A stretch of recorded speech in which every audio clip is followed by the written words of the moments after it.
I can think of no greater honor than to introduce the two ladies that I will introduce tonight. Two of the, in my opinion, two of the greatest leaders in New Thought. And the first one is the Reverend Dr. Sheila R. McKeithen. And she is the president of the Universal Foundation. That's hard. Give her a hand. She's well deserving of it. She is the president of the Universal Foundation for Better Living, and they have just celebrated their 50th anniversary, if I am correct on that. This is their 50th year. The president and founder was Johnny Coleman, and there's the Johnny Coleman Theological Seminary Board of Trustees, which she is the president of that as well. She's also serving as the spiritual leader of the Universal Center of Truth in Jamaica. She's the author of 12 Steps to Your Healing, and recently has done a children's book called Johnny Toots His Horn. And that's not a misprint. It's his horn, not her horn. Because I thought that, you know, he had to have a little Johnny Coleman in there, because that's always a thing. She has a motto in her ministry, which is give your all to God, for God has given it all to you. Tonight, please make welcome the Reverend Dr. Sheila McKeithen. Good evening, everyone.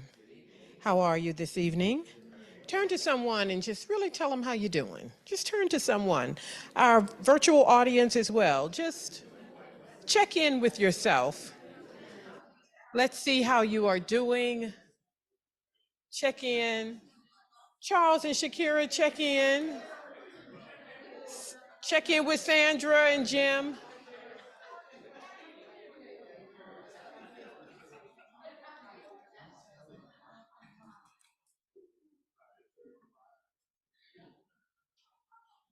Everybody checked in with somebody? Who said that? Oh, yes. Oh. Okay, very good.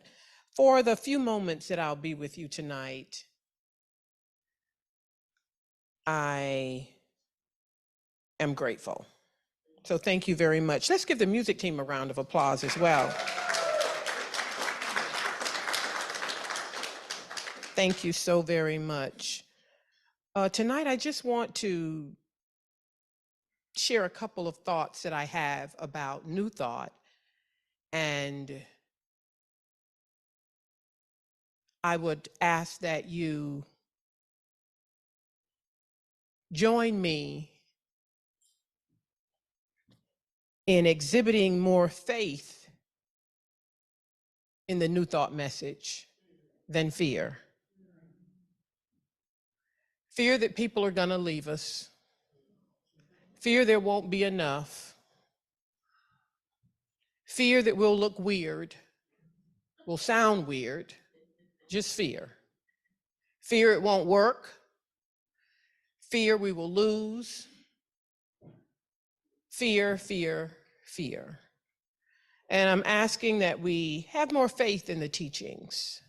Today, as we spoke to the matriarchs of New Thought, and we know they didn't do it alone. We know that. But we wanted to show that New Thought is inclusive. In other words, many of the traditions in religion struggle with where a woman fits and if she fits. And most believe she doesn't fit, especially not in the pulpit. So what we were showing you today is that New Thought has always been inclusive of women. And so when I'm with my more traditional sisters who are in more traditional teachings, and they talk about their challenges as women, sometimes it's a bit hard for me to relate, because not only did Johnny Coleman say yes to an idea, but she built her own platform. So then nobody could tell her who could get in the platform, because it's her platform, and she could stand there all day and all night if she wanted to. And so our experiences are different for sure, but I'm saying let's not let fear run us away from the teachings of New Thought, however you understand them. Let me let you know what I'm talking about here. a key phrase for me in New Thought is what principle, what universal spiritual principle supports the action that you're about to take, the decision that you have made? What is the principle undergirding it? That's the standard, that question I ask myself. That's a standard in my ministry. And I invite my people to ask me that question when we're about to do something and they're kind of conflicted or maybe aren't sure. Rev, what principle supports that? Let's make sure we can tie it back to a universal spiritual principle. We know a principle is an eternal truth. It's true whether you're here, you're in Uganda, you're in China, you're in Africa, wherever you are, the principle works. If you're going to be a mathematician, you've got to understand the principles of mathematics. And they will work for you. You don't even have to speak English. And if you understand the principle will work every single time. And if it doesn't work, you know there is an error. You have now misapplied something somewhere. And when we were in elementary school, our teacher told us to go back and figure it out. Where did we get off track so that we can get back on track, unite with the principle, and come to the right conclusion? And the same is true with our teachings. As I understand them, there are universal spiritual principles that have been handed down through the ages, taught by Jesus the Christ and others, because there were people teaching the principles before Jesus showed up in the first century, right? And so if this is the case, then our understanding and application of the principles is key. The first thing I wanted to just go back to, and it's a biblical reference, and I don't run from the Bible because the Bible is being used in many ways today to validate a God that hates people, right? And so if we all run away from the Bible, so UFBO gonna stand right over here and hold up the Bible so that people understand that's not what it says, that's not what it means. And we're going to refer to what Origen gave us out of Northern Africa, the metaphysical or allegorical interpretation of the Bible. That's what we're going to do. Amen? So that people know there is another lens through which you can understand what you're reading. And that you can take that, because what you pull from any text depends on what you take to it. Right? And so here we go. Genesis 1:26-27. And God said, let us make humankind in our image and after our likeness. Now the question is that true for every soul? Yes. Is every soul made in the image and likeness of God? What if I don't know it? Doesn't matter. Very good. But who's going to tell them if you don't want to talk about it? Okay, but I'm just saying, you know, who's around to say that? I am. Okay, Reverend Lisa's around. Very good. Do we see ourselves as the image of God? And do we extend ourselves grace when we forget, when we get afraid, when we lose our confidence? And what about this divine image in others? The people you don't like. You know, the people that kind of did you wrong. What about them? What about the people that are not of your country? Just some questions tonight.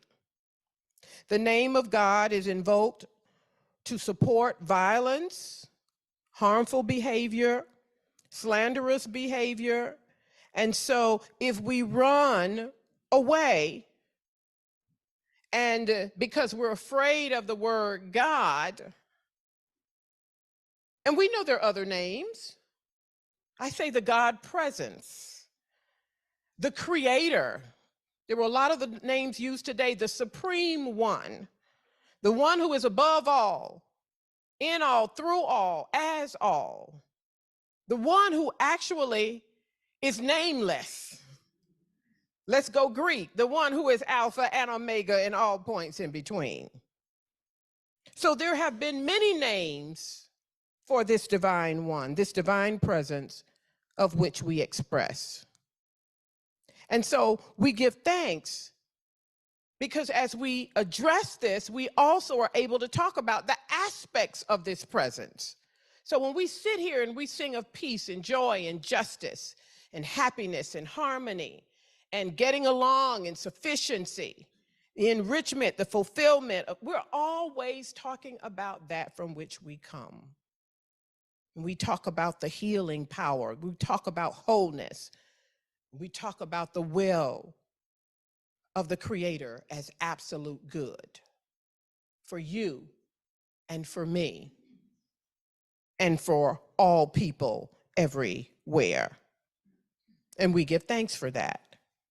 And so our fear then must not suggest that we conform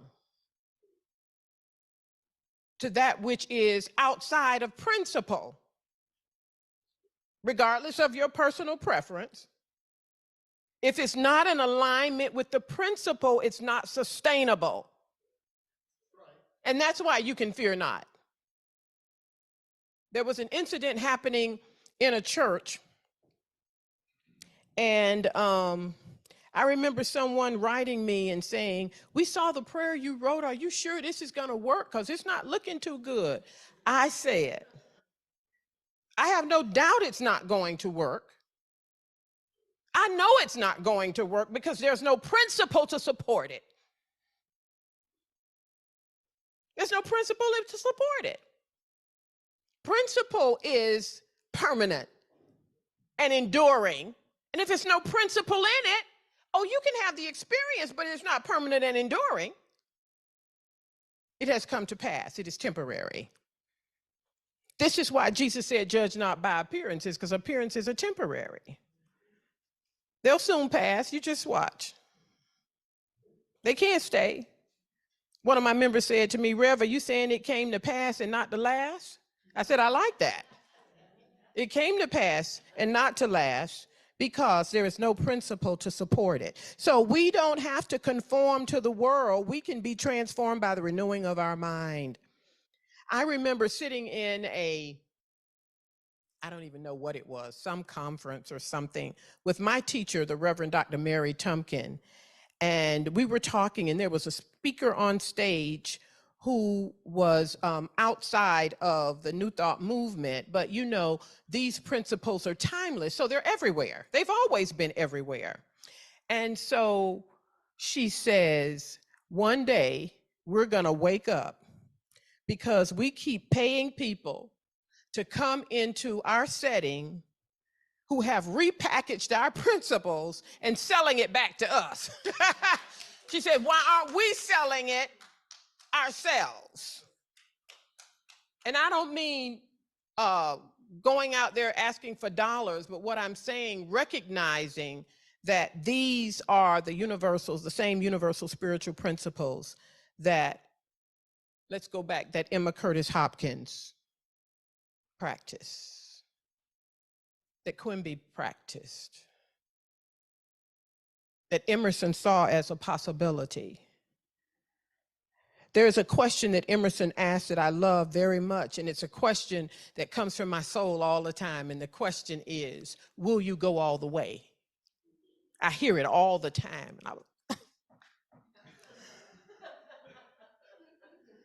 Because you know, you want to jump in, do what God told you to do what the Spirit told you to do what the Holy Spirit told you to do what the Creator told you to do what the light told you to do what the wisdom, the wise one told you to do, whatever name you want to say, and you want to do it real quick and then get on with your life.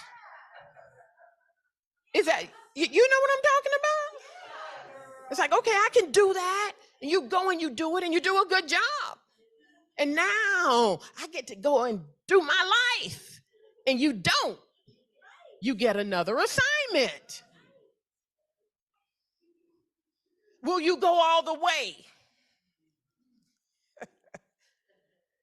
And I say, yes. This lifetime, I want to go all the way.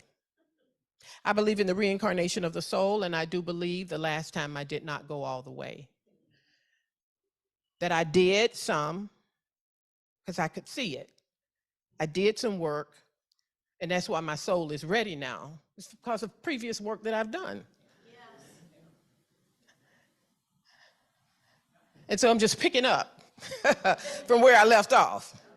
But this time I've decided to go all the way. So that's why I said faith over fear. Make sense? To go all the way, you've got to have faith. Faith is that Charles Fillmore says it's the perceiving power of the mind linked with the ability to shape substance. So it's perceiving what is your path and working with the imagination with substance, you then shape that which the Spirit shows you. Exodus, build according to the pattern I've shown you on the mount. Not build according to what's out here. Don't build according to what you feel. Don't build according to popular opinion. Don't build according to what the newscast says. You build based on the pattern that's been shown to you on the mount of your understanding. A mount is always a higher plane of consciousness. You know that. So you don't have to conform, but catch the vision that the Supreme One has for you in this time and in this hour. We were asked earlier today, so how can we have this collective energy that we're exhibiting here? How can we move it forth as new thought?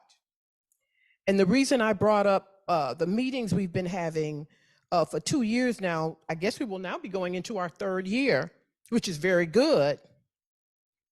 And I think what the Spirit is saying to us is, first, before you try and do something else together, let's see if you can get together once a month for less than 15 minutes. Let's just see.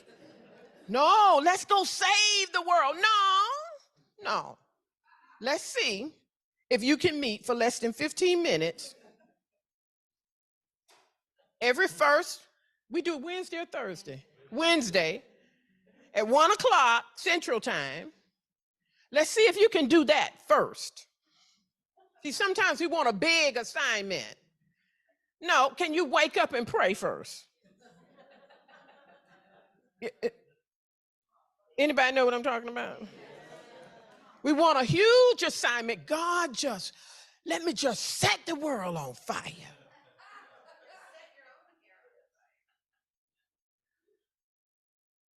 And there are dirty dishes in the sink that you walk by for 4 days. You understand what I'm talking about?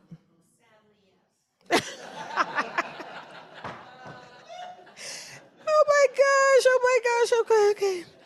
Oh my goodness. So the nature of God is absolute good. And so I am saying, let us in faith apply this truth to our lives, in our ministries, wherever we are, as it relates to the people who congregate in our facilities, that God's will is absolute good. And make sure that they know that. And make sure that they know that you care, that they have that understanding. So that, as Johnny Coleman used to say, I may be at the picture show eating popcorn, is what she used to say. And so you're going to have to work the principle. Do not call me because I'm at the picture show, is what she used to say.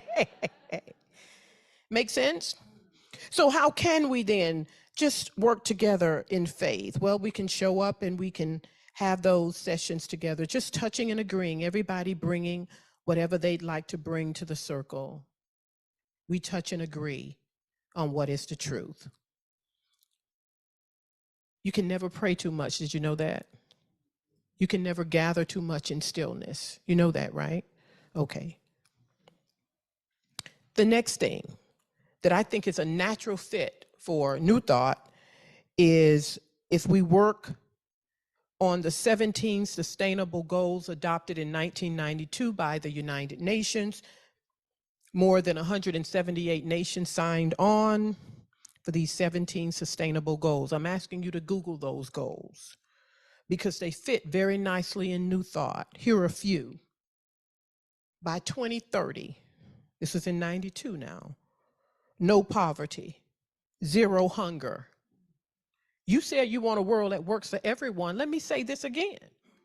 No poverty, zero hunger, good health and well-being, quality education, gender equality, clean water, reduced inequities, responsible consumption and production, peace, justice, and strong, I can't read my writing, but look them up. So one of the ways that I'm looking at the 17 sustainable goals is something very easy. One, in our ministry, I'm promoting, have a recycling program. Easy. Government support with that. Because some of the goals are sustaining life below the earth in the water, but also on land as well.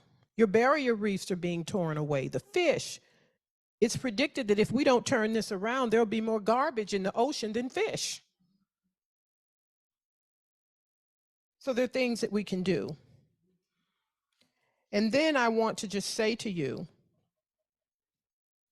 that we believe that God's will for you is always good. No matter where you are, no matter what you're facing, that God's will for you is good. Now, what's in the way of that? Right now, right where I am and right where you are, what's in the way as you perceive it? And then how can we begin removing those barriers? What's in the way? Do you even believe? You know, in my room, you know, in every room in this hotel, I love it. I always think, well, I wonder what room I'm going to get now because it's got a message for me. And my room this time is the believe room. Believe, and I keep saying, why did I get believe? What is it? Where am I in unbelief? And so I'm working with myself, and I'm going to have my answer before I check out of that room. Are you with me? So I shall be changed, even if it's not in the twinkling of an eye. Make sense? So I want to just say to you, because I had so much to say and I thought I can't say all of that. But what I'm saying is, let's not run away from the teachings. Let us stand boldly and know what we know, and let the power of the living Spirit move through us and prove it every single day. When I got in the other night after a canceled flight, I was up by 2, 3 in the morning, and I thought, okay, why am I up? And I heard very clearly, send this person a message. This person is having a physical challenge.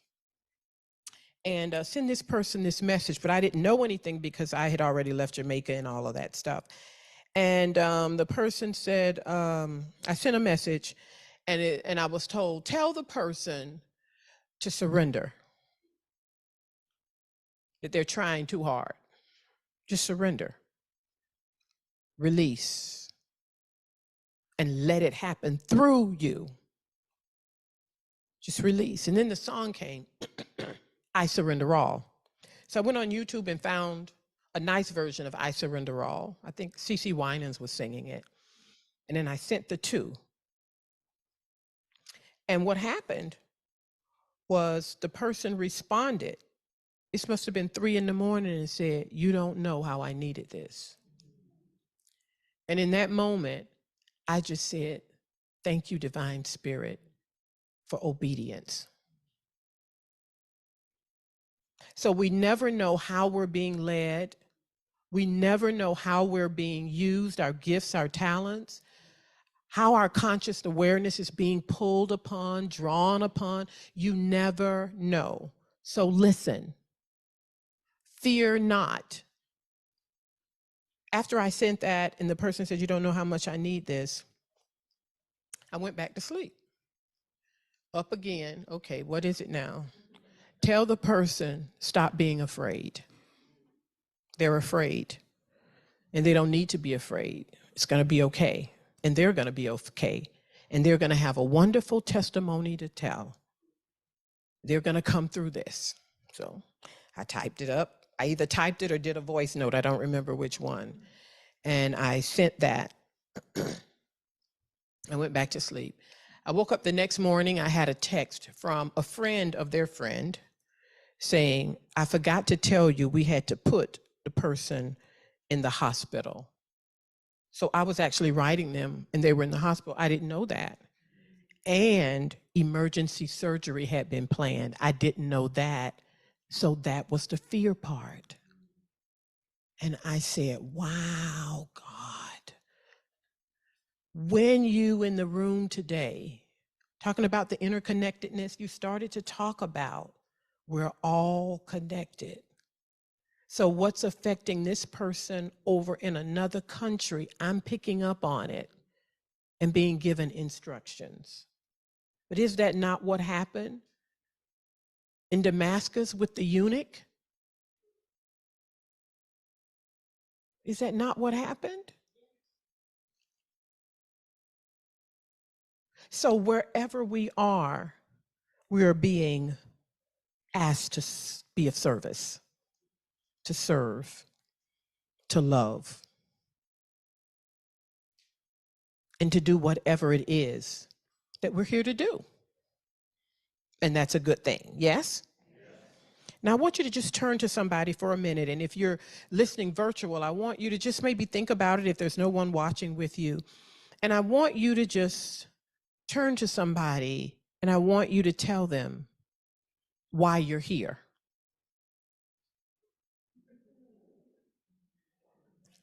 I want you to just tell them why you're here. Why do you think you're here? Just take a minute. Why are you here?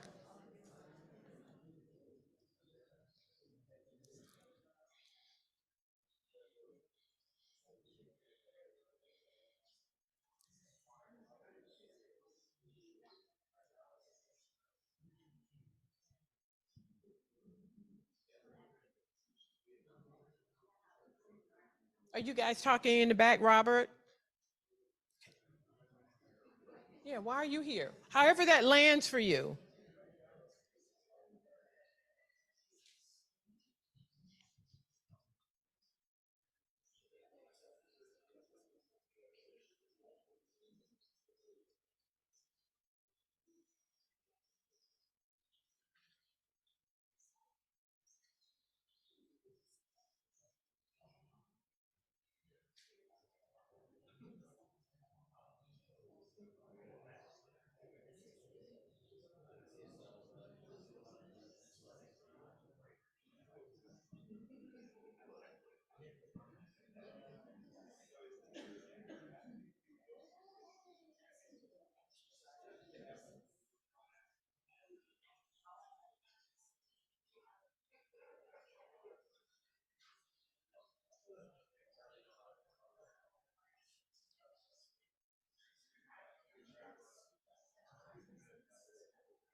You're good?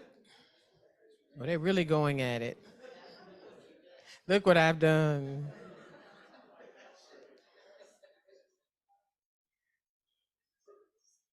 And it is good. It is good. It is good. It is good.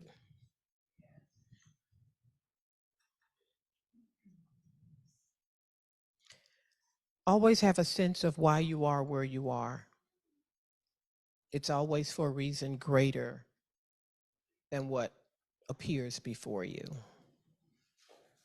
Your love, your touch, your ability to be compassionate, your ability to sometimes just listen and put a hand on a shoulder.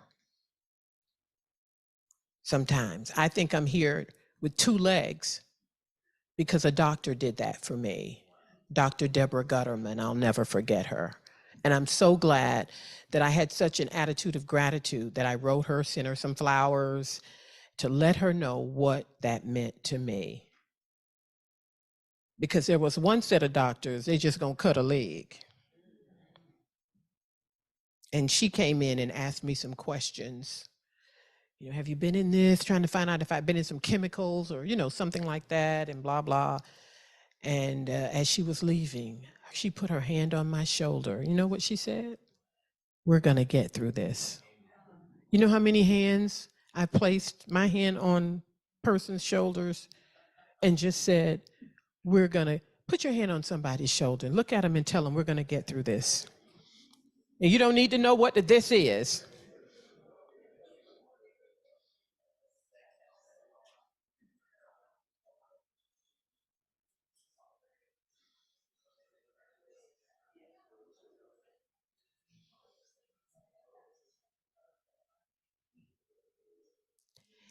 And when she said that, all the fear rolled away. You see, I believed her. And when your inner voice speaks, believe what it says. What you've been shown in the light doesn't change in the dark. And it gets dark sometimes. But you've got to know that you know that you know that you know that you know that you know, and then know that you know. And then Johnny Coleman was saying, stand flat-footed on your two big spiritual feet and speak the word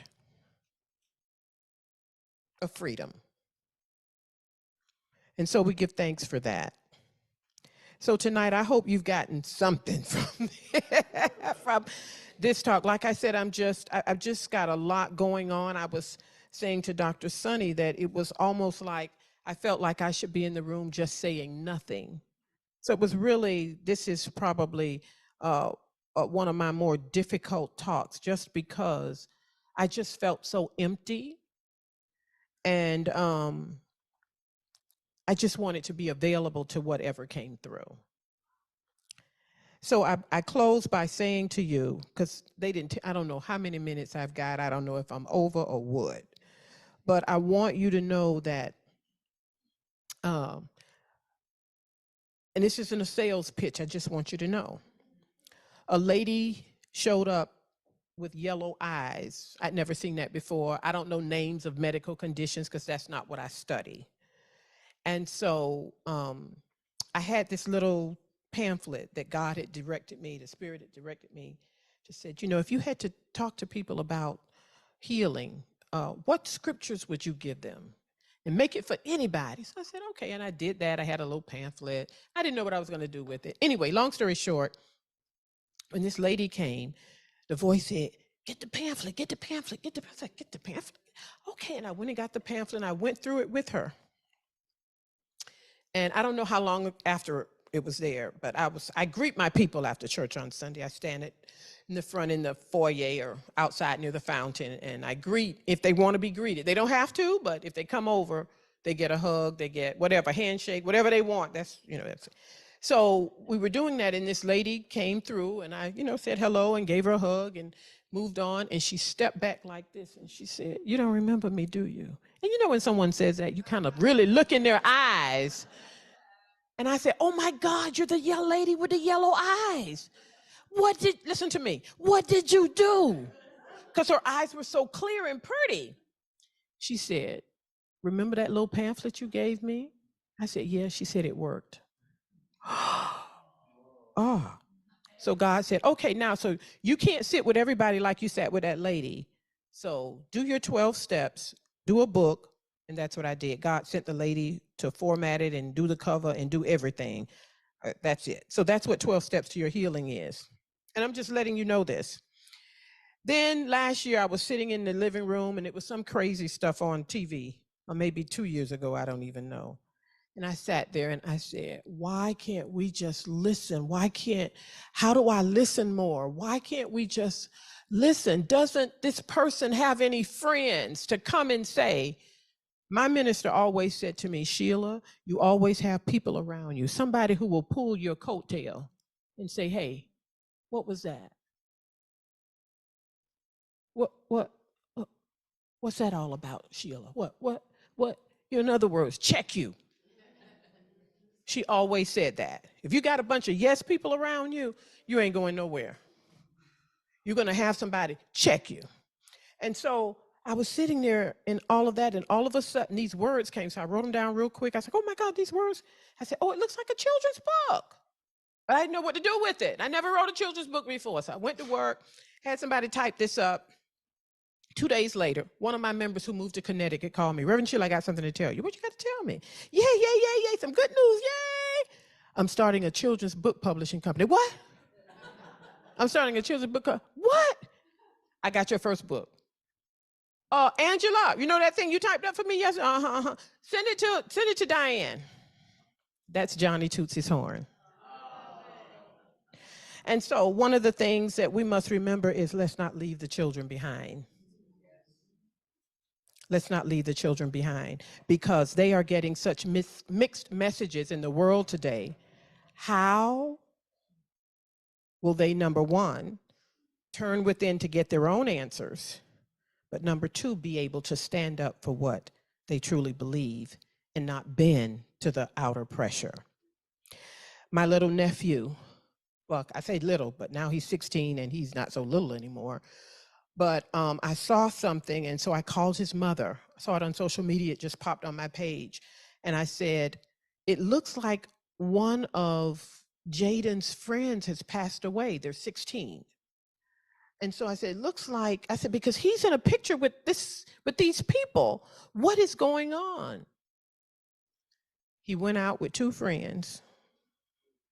The 2 friends went back home, and they didn't know where he was. And so now it's this big investigation and this whatever. But what I'm saying is, and I keep saying, how do we equip our children? How do we equip them to know who they are?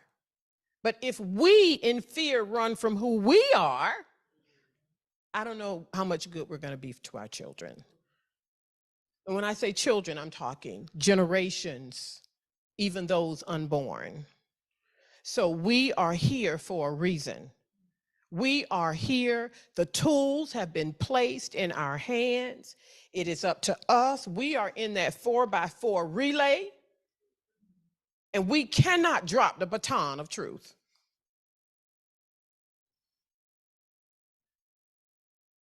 It's not even an option. I don't know whose race it was, but somebody handed off the baton for the 4x4, and when she handed it off, she said, run, go, go, go. And that's what we've got to do. Cheer each other on. You can do it. The work that you're doing has meaning in the world, and people are being affected by it in positive and uplifting ways. Keep it going. Fear not. Have faith in the one who made you in the beginning and shaped you while you were in your mommy's womb. And don't tell me you ain't got no mommy. Amen.